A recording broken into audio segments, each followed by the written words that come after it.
Alright, so you guys ready for the Oscars? They're tomorrow. You guys psyched up? Have any of you guys seen the movies that are going to be Oscared? My computer doesn't have sound. So I had to write movie reviews based just off these movies' trailers, completely silent. So, I apologize, Hollywood, and here we go. Alright, first one was American Hustle. The Hangover Gang is back in this hilarious end-of-series romp through Vegas.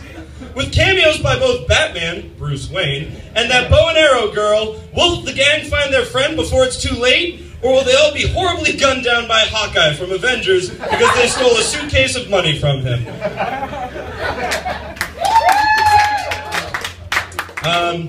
Next up is Captain Phillips.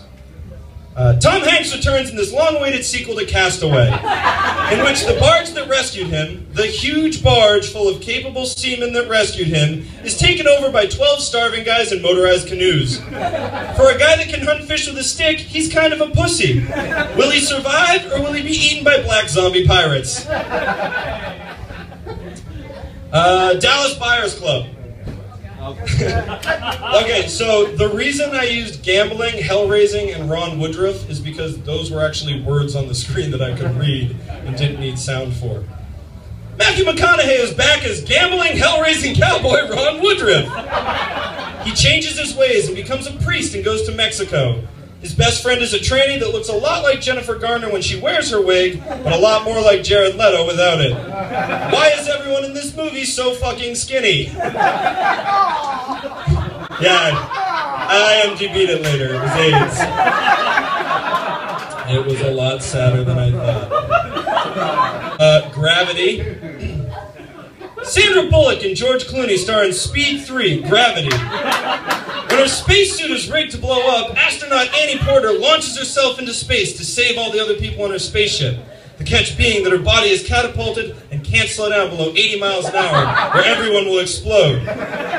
Luckily, space is a perfect vacuum, and she will not lose much of her initial velocity as long as she doesn't crash into the moon or something. Also, luckily, she's catapulted into space and never seen again, so hopefully there won't be a sequel.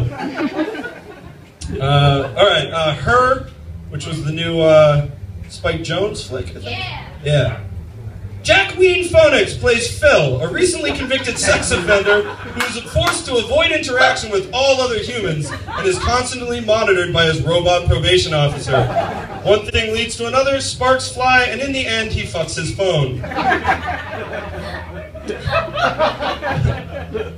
Got 4 more. Nebraska. Brilliantly filmed in both black and white and in Nebraska. This is probably one of the most boring fucking movies of the 21st century. Philomena. I knew I was going to break some hearts with that one. Damn, Judi Dench is back at it again with this hilarious romp through North America with the very funny Steve Coogan. Dench plays Philomena, a quirky, absent-minded old woman who in her teens forgot to get an abortion and then lost her child. Coogan plays her witty butler who goes with her to find her missing kid, only to find out the kid is President of the United States. That one had a happy ending. That was probably also the most abstract. It was very hard to tell what the fuck was going on in that movie. There were flashbacks and planes.